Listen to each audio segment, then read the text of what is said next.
At yan po ay sa natin ang ating mga banal na kasulatan dito po sa aklat at sa Ebanghelyo ni San Juan sa Kapitulo 20. At nais ko pong basahin ang mga talata, nagsisimula sa talatang 1 hanggang talatang 20.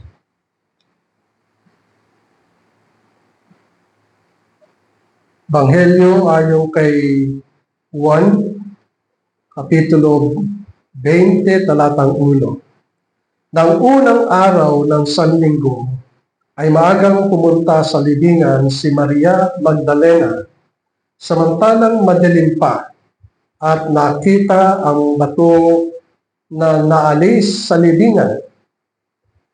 Kaya tumakbo siya at pumunta kay Simon Pedro at sa alagad na minamahal ni Jesus.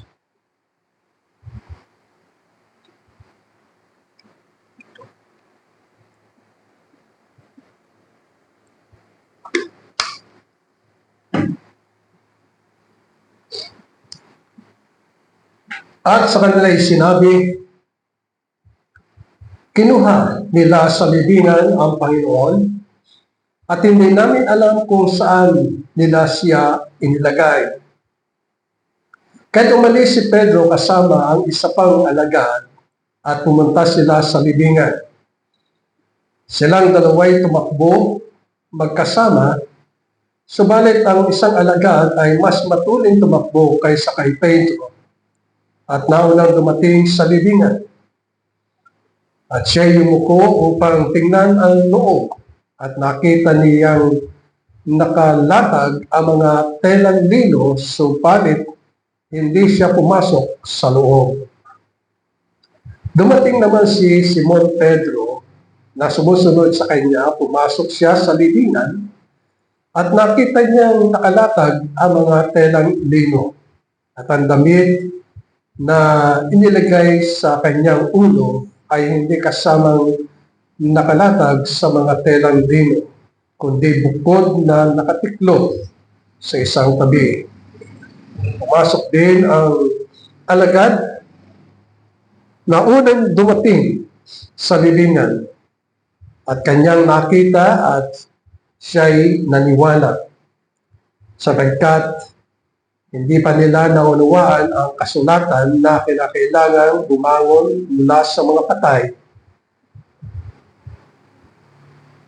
At ang mga alagad ay bumalik nasa kanilang tahanan. Ngunit si Maria ay nakatayong umiiyak sa labas ng libingan. Habang umiiyak, siya ay yumuko at tumingin sa loob ng libingan. At nakita niya ang dalawang anghel na nakaputi na nakaupo sa higaan ng katawan ni Jesus. At ang isa'y sa ulunan at ang isa'y sa paanan. Sinabi nila sa kanya, babae, bakit ka umiiyak? At sinabi niya sa kanila, sapagkat kinuha nila ang aking Panginoon at hindi ko alam kung saan nila siya inilagay. At pagkasabi nito ay siya'y lumingon at nakita niya nakatayo si Jesus. Subalit hindi niya alam na yun ay si Jesus. Sinabi sa kanya ni Jesus, babae, bakit ka umiiyak? Sino ang hinahanap mo? Sa kanyang pag-aakalang yun ay ang hardinero, ay sinabi niya sa kanya, Ginoo, kung ikaw ang kumuha sa kanya, ay sabihin mo sa akin kung saan mo siya iniligay at siya'y akin kukunin. At sinabi sa kanya ni Jesus, Maria. Umarap siya at sinabi sa kanya sa wikang Hebreo, Rabboni, na ang ibig sabihin ay guro. Sinabi sa kanya ni Jesus, huwag mo akong hawakan, sapagkat hindi pa ako nakakaakyat sa Ama.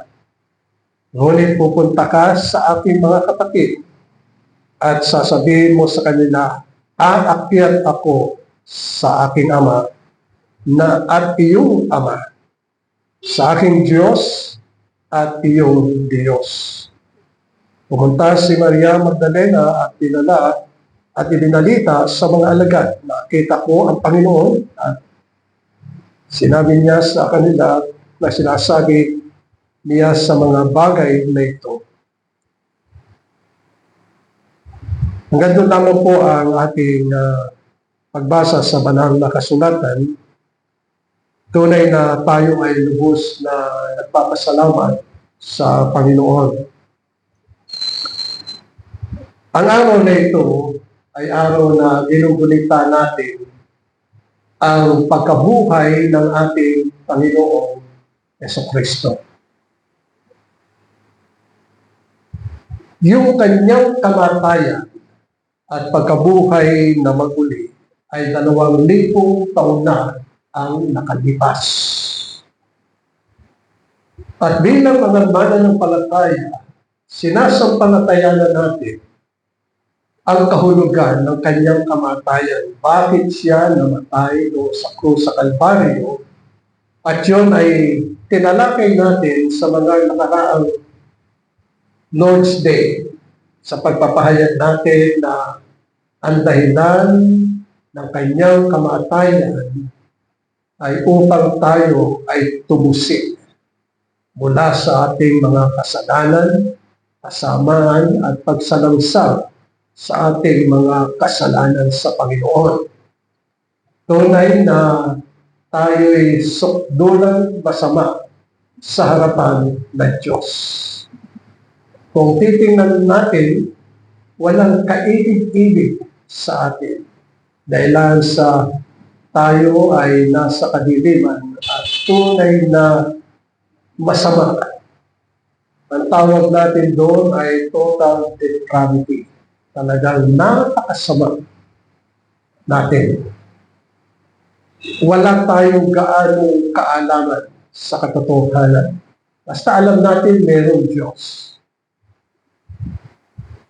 Ngunit, ang mga bagay na yun ay kalagayan ng bawat isa. Ang panukala ng Diyos ay kanyang itinahayag sa atin. Kagalatan ng bawat isang mananampalataya na nagtitiwala sa Panginoon na malaman ang kamatayan ng Panginoon ay para sa atin. Sapagkat inako ng ating Panginoong Jesucristo yung ating mga kasalanan. Kinuha niya yung lahat ng ating mga kasalanan at ipinapasan sa Kanya ng Diyos Ama ang ating mga kasamaan. Kaya ang Panginoong Jesucristo ay naging kasumpa-sumpa habang siya ay naroon sa krus, sa Kalbaryo. Hindi dahil sa siya ay may kasalanan, sapagkat ang Panginoon Jesucristo ay banal, wala siyang kasalanan. Kundi yung ating mga kasalanan ay itinataw sa Kanya, iniligay sa Kanya upang tayo ay tubusin. Kahit yung nangyaring pagkakabayubay ng Panginoon doon sa krus sa Kalbaryo ay pagpapahayag ng puot ng Diyos at kahatulan para sa nagkasala. Sabi ng banal na kasulatan, kamatayan ang nararapat sa mga nakabayubay doon sa kahoy o sa krus. At dahilan sa nagampanan ng Panginoon, naging masunurin siya hanggang kamatayan. Ang ginawa ng Diyos, yung katwiran, yung righteousness ng ating Panginoong Jesucristo ay itinagkaloob sa atin. Inari tayong ganap ng Diyos. Kaya kinuha sa atin ang kasamaan Yung kahatulan para sa atin ay inako ng Panginoon, ngunit ang itinalit ng Diyos sa atin, tayo'y maging ganap. Inari tayong ganap. Nang ibig sabihin, ipinatawad sa atin ang lahat ng ating mga kasalanan at ang turing sa atin ay mga banal at mga anak ng Diyos na ilang sa Panginoong Jesucristo. Tayo ay inampun upang maging mga anak niya. Ngunit ang Panginoong Jesucristo, matapos na magawa niya ang kanyang tungkulin na mamatay doon sa krus sa Kalbaryo, ibinangon siya ng Diyos mula sa kamatayan. At doon ay nagpapahayag na ang Panginoong Jesucristo ay buhay. Siya ay nabuhay 2,000 taon na nakalipas at ipinahayag niya sa mga alagad na siya ay buhay.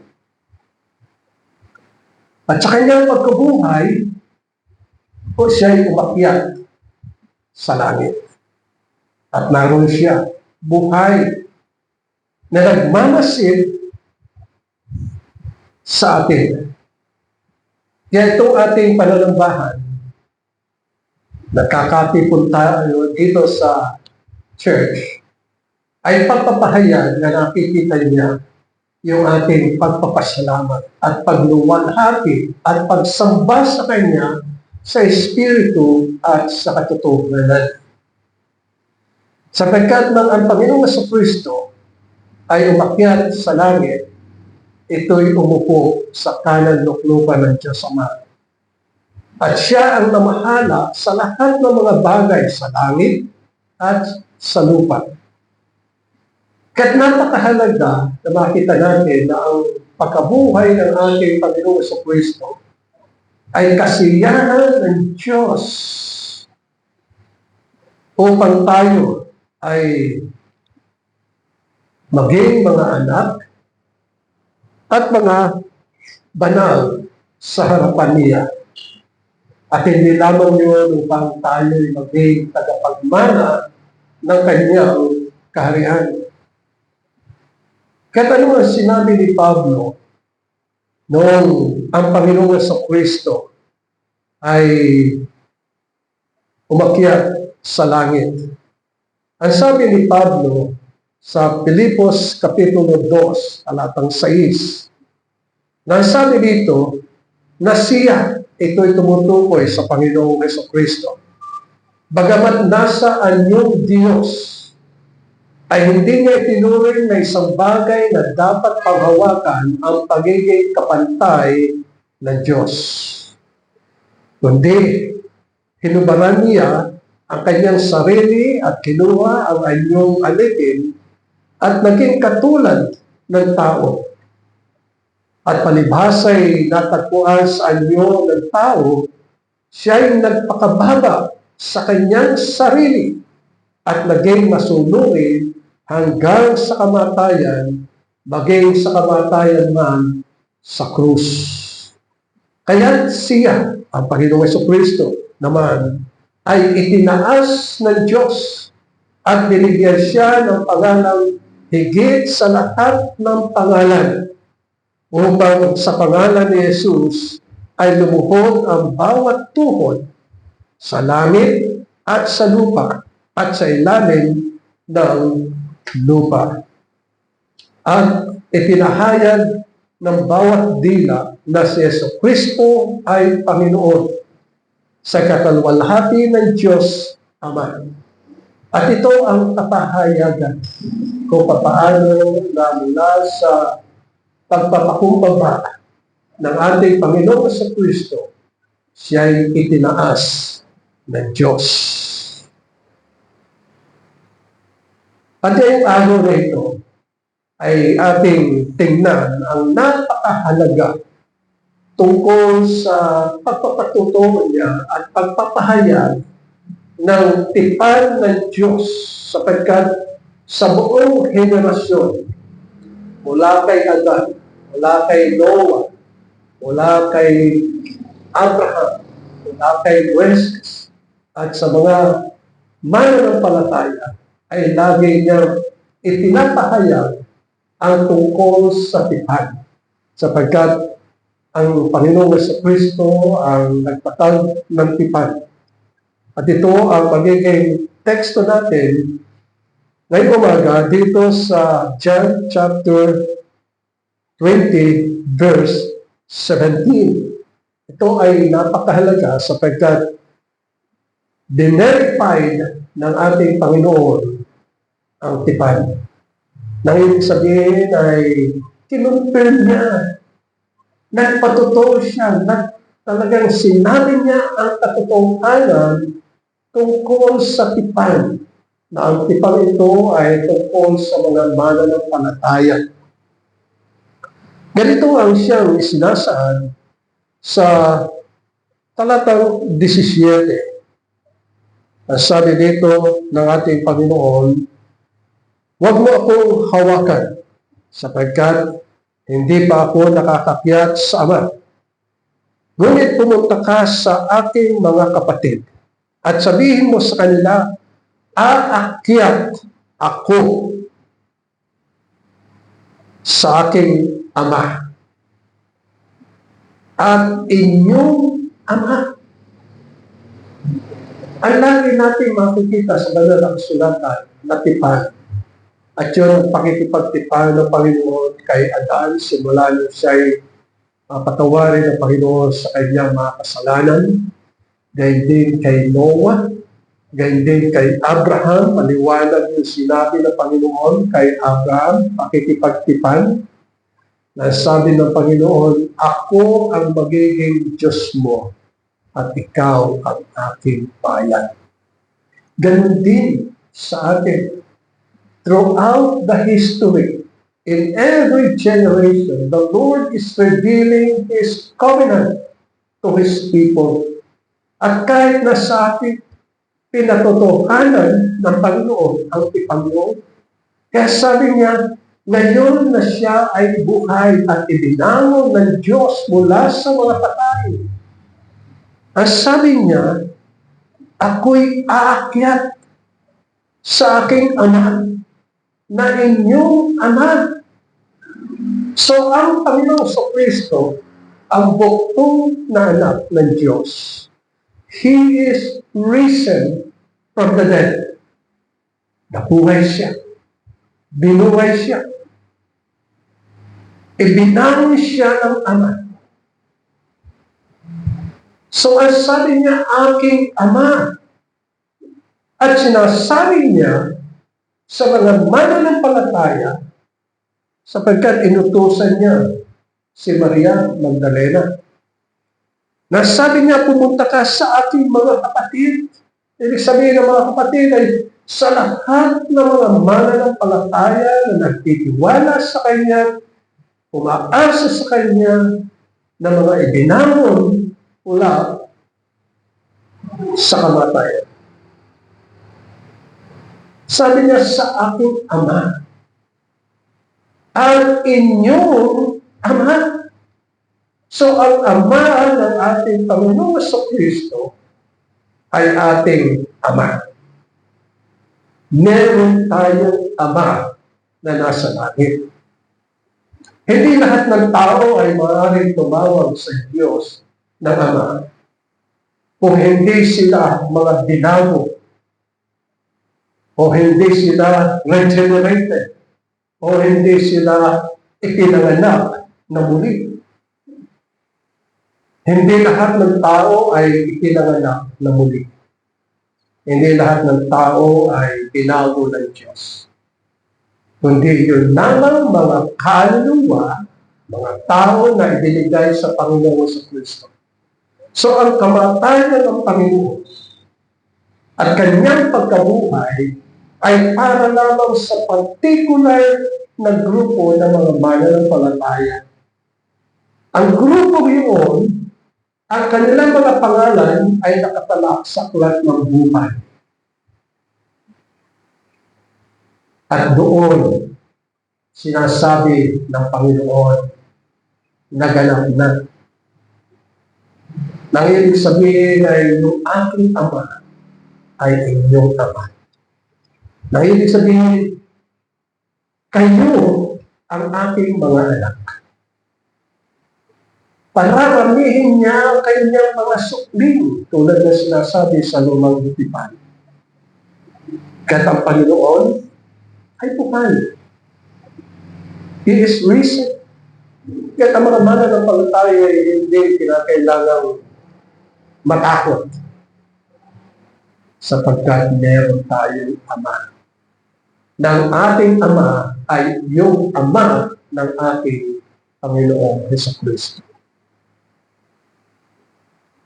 Kaya pag pinag-aralan natin ng gusto, yung amang yun, ang kanyang Diyos. Tingnan niyo po ang talata. Aakyat ako sa aking ama, na inyong ama.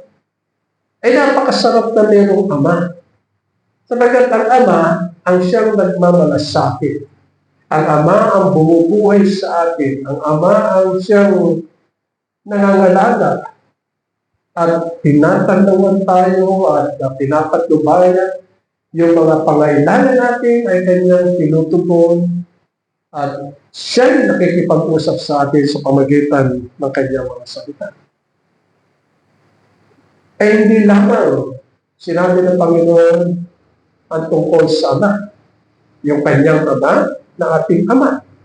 Kundi ang sabi din niya, ang inyong Diyos. So sabi ng Panginoon, ako'y aakyat sa aking Diyos, na inyong Diyos. Kaya ang banal na kasulatan ay nagpapahayag ng kagandahan ng kalooban ng Diyos at kanyang kabutihan, na siya ay ating Diyos.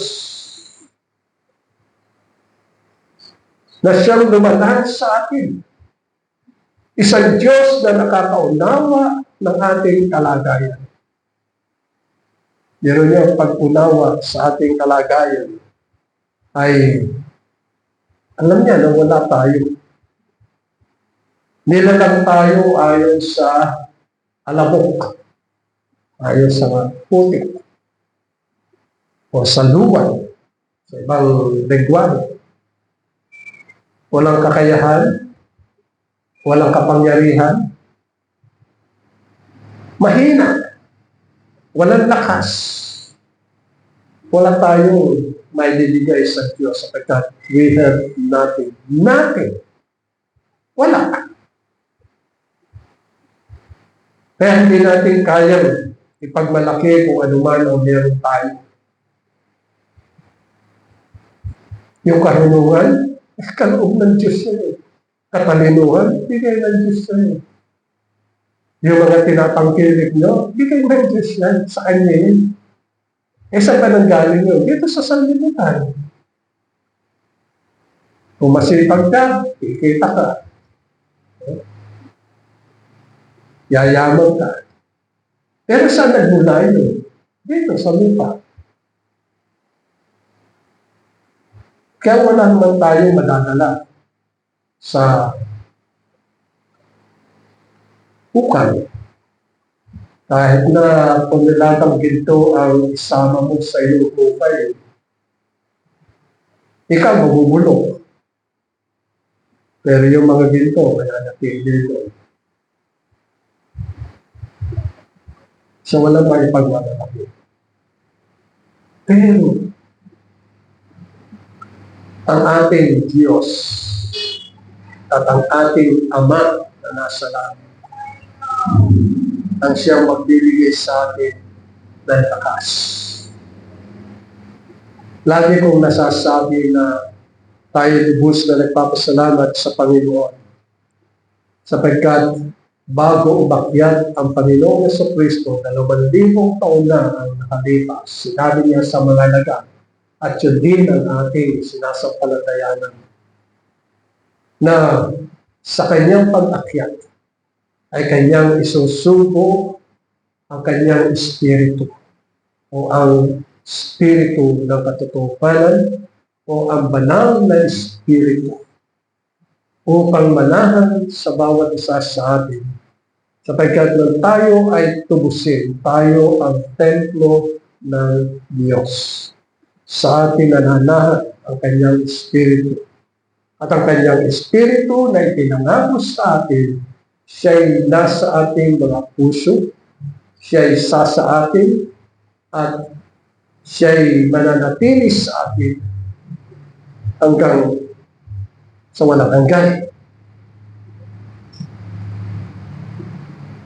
At kung binigay sa atin ang kanyang banal na Espiritu, ang banal na Espiritu ang siyang may kapangyarihan upang yung pananampalataya na ibinigay sa atin ay kanyang mapalakas.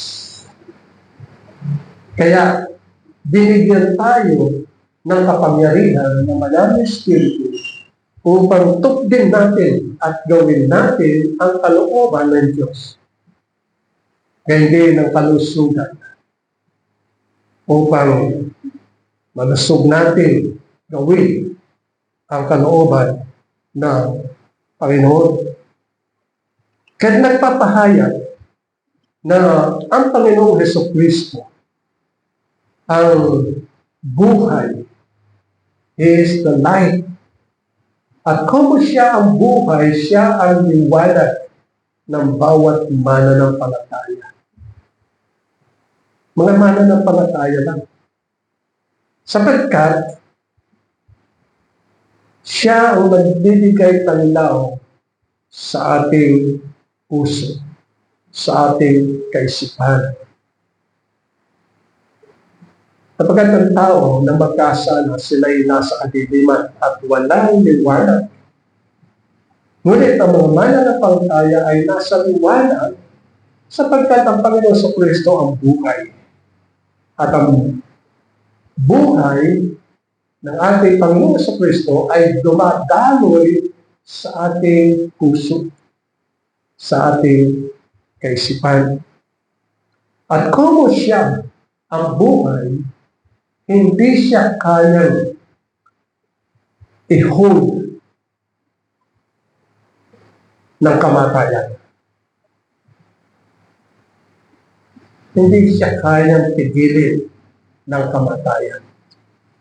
Kaya siya'y nabuhay na maguli. At ang pagkabuhay niya maguli ay para sa atin. Ang isang bagay na talata na siyang nagbibigay sa atin ay yung nasa Efeso, Kapitulo 2 at hindi sa Colossus, na doon ay sinasaad na ang Panginoon sa Kristo ay nabuhay na maguli. Ang mga mananampalataya ay nabuhay din kasama ni Kristo sapagkat sila'y mayroong buhay at hindi na sila mamamatay kailanman. Ito ang lagi nating tatandaan, mga binamahal. Binago tayo ng Panginoon. Sapagkat maliwanag yung sinabi ng Pablo sa mga mananampalataya, ang sino man na kay Kristo Jesus ay bagong nilalang. Meron siyang buhay. At ang buhay ay nagmumula sa Panginoon at tumataloy sa buhay ng isang mananampalataya. At kung may buhay na siya, hindi na siya mamamatay kailanman. At yun ang siyang nililiwanag ng Panginoon. Kaya na nang sabihin ng Panginoon kay Mary Magdalene, siguro isipin muna natin ay, sino ba itong si Mary Magdalene? Siya ay isang babae. He is a type of a church. Sabi sa Lucas, Kapitulo 8, talatang 1, at saka talatang 2. Pagkatapos nito, siya ay nagtungo sa bawat lungsod. Ito ay ang Panginoong Jesucristo, sabi sa Lucas, Kapitulo 8. At sa mga nayon, ipinapangaral niya at ipinapahayag ang magandang balita. Ang balitang ito ay Ebanghelyo. Balita tungkol sa kaharian ng Diyos. Ito ang laging pinapangaral ng Panginoon sa mga mananampalataya. Yung magandang balita ng Panginoong Jesucristo ang siyang tagapamagitan, ang tagapagligtas, at binabalita niya ang tungkol sa kaharian ng Diyos. Nakasama niya ang 12. At sa talatang 2 ay sinasabi ito at ang ilang babae na pinagaling mula sa masasamang espiritu sa mga may sakit. Si Maria, na tinatawag na Magdalena, na mula sa kanya itong demonyo ang lumabas. At ito ay iniligtas ng Panginoon. Malaking pagbabago ang nangyari kay Maria Magdalena. Simula nang siya ay pinagaling ng Panginoon, siya ay binago ng Diyos, ng Panginoong Jesucristo. Kung kaya nga siya ay naging kasama ng mga kababaihan. Ang babae ito ay binago. She was regenerated. O merong regeneration na nangyari sa kanyang buhay. May pagbabago. Yung regeneration na nangyari sa kanya ay yung larawan ng kanyang buhay ay larawan ng Diyos.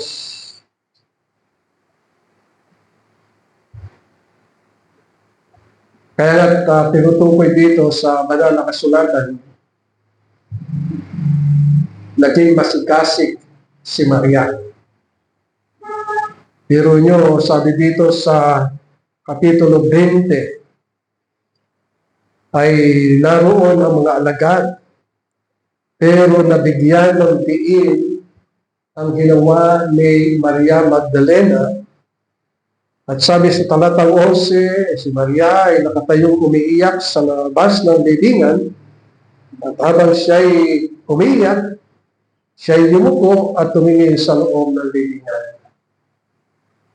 Makita niya ang mga anghel, 2 anghel na nakaputi, nakupo sa higaan ng katawan ni Jesus. At ang isa'y sa ulunan at ang isa'y sa paanan. Wala na roon ang Panginoon. Nasaksihan ni Maria, wala doon ang Panginoon. Siya ay nagbangon na muli. Kaya sa mga pangyayari, tinukoy dito na habang naroon sa halamanan, napagkamalan niya ang Panginoon na isang hardinero. At kanyang inuusisa. Sabi niya, sabihin mo sa akin, sa verse 15, saan mo iniligay ang Panginoong Jesucristo? Yung kanyang bangkay, saan mo iniligay?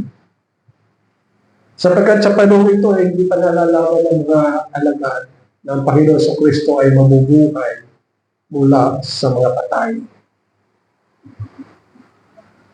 At ang sabi niya, sabihin mo lamang ang aking kukunin. At siya'y tinawag ng Panginoon, Maria. Isang pagtawag na malalim. Sapagkat natinig ni Maria ang tinig ng Panginoon. Yun ang isang katangian ng mga mananampalataya. Yung natinig ang tinig ng Panginoon. Kaya pag yung binabasa natin ang banal na kasulatan, Kaya kailangan nadidinig natin ang tinig ng Panginoon. At ito ay tinuturo sa lahat ng mga mananampalataya sa pamamagitan ng Banal na Espiritu. Nang tawagin siya, ang sabi dito, pumagat siya, at sa wikang Hebreo, Rabboni, ang ibig sabihin ay guro. Pero pinagbawalan siyang uwak-yakapin muna. Ang sabi dito ay huwag muna siyang hawakan or yakapin sapagkat normal sa kaugalian ang mga bagay na natutuwa, nagkakalak na buhay ang Panginoon. Hindi na siya patay. Siya ay buhay. Siguro tatanong natin, saan siya nabubuhay? Sa ating puso. Buhay siya sa ating puso. Bagamat siya ay naroon sa langit, buhay siya sa ating puso. Sapagkat tayo hindi hiwalay sa Kanya. Tayo kasama, tayo ang katawan ng ating Panginoong Jesucristo. Kaya inutusan siya ng Panginoon. Nasabi dito, pumunta ka sa aking mga kapatid. Sapagkat dito'y kanyang isinasaad yung tipan. Nang tipan yun, ako ang iyong Diyos. Kayo ang aking bayan. Kahit tingnan natin sa lumang tipan, ganun ang sinasabi.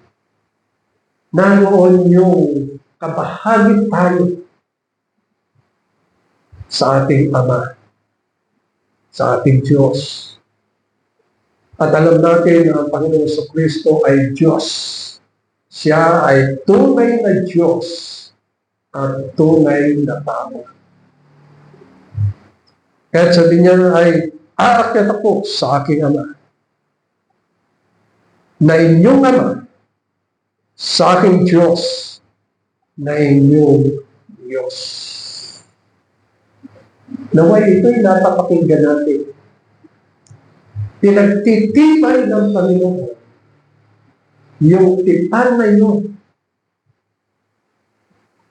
Yung meron tayong Diyos at meron tayong Ama. Napakaliwanag ng mga bagay na ito. Hindi lamang yun, kundi kahit nasa mga pangako ng Panginoon. Sapagkat ang revelation ay kapahayagan ng Ama na ibinigay sa ating Panginoon sa Kristo, na ibinigay niya kay Juan. At ang pangako ito ay pangako na siyang masusumpungan natin sa Revelation chapter 19. Kung bubuksan natin ang ating mga banal na kasulatan sa talatang 22.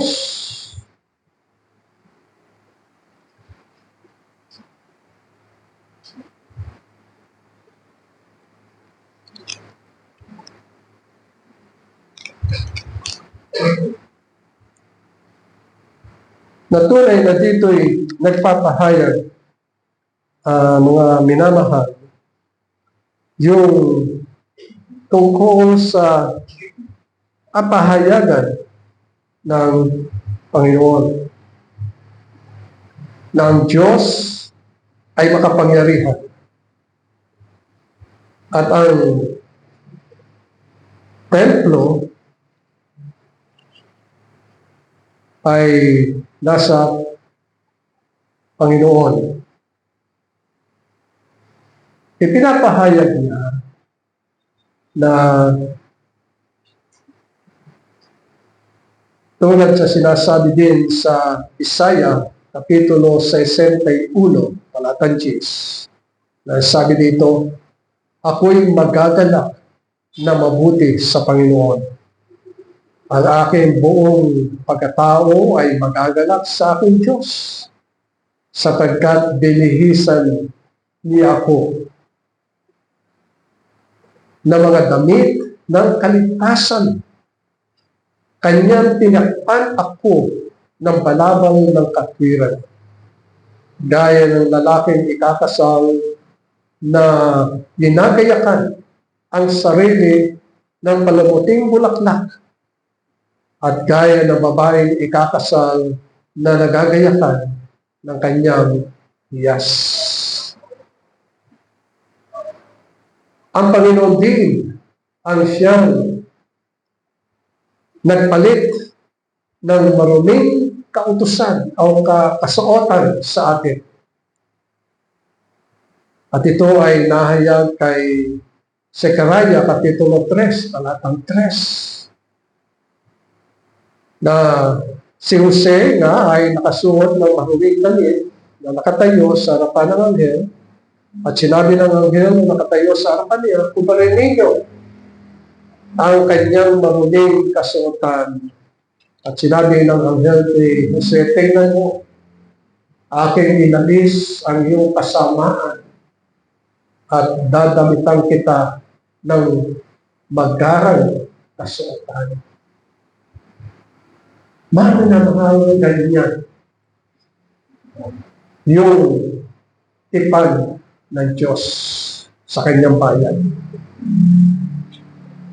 Kanyang inalis ang karumihan sa atin. At ang ipinalit ay katwiran. Kaya tayo nagtataglay, mga minamahal, ng larawan ng Diyos ayon sa kanyang gawa. Ang tao walang kakayahan na baguhin ang kanyang sarili mula sa kasamaan at kadiliman. Hindi na kanyang ilipat ang kanyang sarili mula sa kadiliman tungo sa liwanag. Ang Panginoong Jesucristo naman. Kaya yung kasuotan natin na marumi, pinalitan yun isang kasuotang marangal na siyang tinutukoy sa banal na kasulatan. Kaya nagsabi sa talatang 5 ng Zechariah Kapitulo 3, aking sinabi, hayaang kanilang lagyan niya siya ng isang malinis na turbante sa kanyang ulo. Kaya't nilagyan siya ng malinis na turbante sa kanyang ulo at dinamitan siya. At ang anghel ng Panginoon ay nakatayo sa tabi niya. Maminamahal, ito ang kapangyarihan ng pagkabuhay na mag-uli ng ating Panginoong Jesucristo. Alisin ang kasuotang marumi. Nang ibig sabihin ng ating kaluluwa ay nilinis.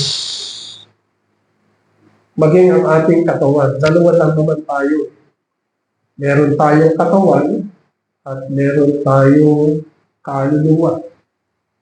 Inuna ng Panginoon ay yung ating kaluluwa. Nilinis niya sapagkat siya'y nabuhay na mag-uli. At kung malinis tayo, malaya tayo makakatawag sa ating Ama, na Ama ng ating Panginoong sa Kristo.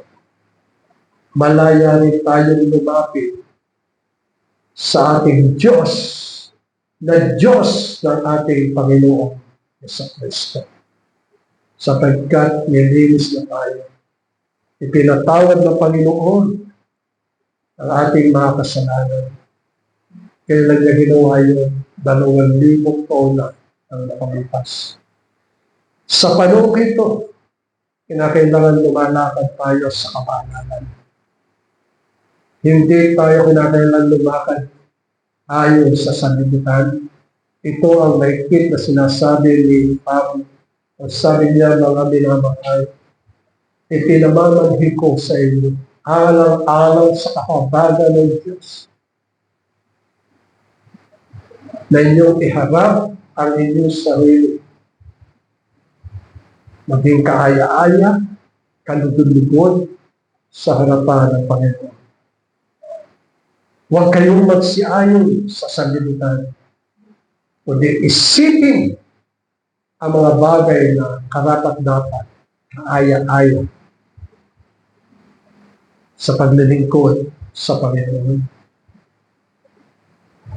Tayo nga ay nasa sanlibutan, pero hindi tayo kailangan makipamatok, sumunod sa mga kadiliman. Kundi tayo'y lumatag bilang mga anak ng Diyos, na meron tayong Diyos, na Diyos ng ating Panginoon sa Kristo, na meron tayong Ama, na Ama ng ating Panginoon sa Kristo. Tayo tinawag doon ng Panginoon upang sundin ang kanyang kalooban. Ito ay sinasabi ng Panginoon, tayo ang ilaw ng sanlibutan. Bakit ang sanlibutan ay madilim? Puro masasama ang ginagawa. Pero tayo ang ilaw. Kaya mamamangha kayo kung minsan bukod tangi lang kayo ang ilaw sa inyong grupo. Halimbawa, meron kayong pag-meeting ng mga di mananampalataya, ay kayo lang ang liwanag. Kayo lang ang mga anak ng Diyos. Mga minamahal, kung paano na nabuhay ang Panginoon sa Kristo mula sa mga patay. Lumakad tayo ayon sa bagong pagkatao.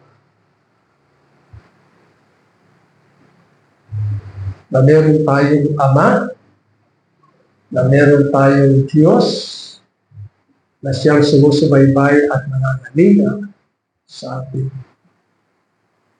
Yan ang pinapahiwatig na mensahe ng Panginoon. Sabi niya, sabihin mo sa aking mga kapatid, sa mga mananampalataya, ako'y aakyat sa ating Ama na inyong Ama, sa ating Diyos na inyong Diyos. Naway patuloy tayong lumago sa biyaya ng ating Panginoon. Amen. Maraming salamat o aming Diyos at Ama na nasa langit, nasa pamagitan ng mga salita mo. Patuloy mo po kaming tinuturuan at patuloy mo kami pinagpapaalam. Nawa, Panginoon, lumakad kami ayon sa pagkakatawag mo sa amin. Ito po ang aming dalangin sa matamis sa pangalan ni Jesus. Amen.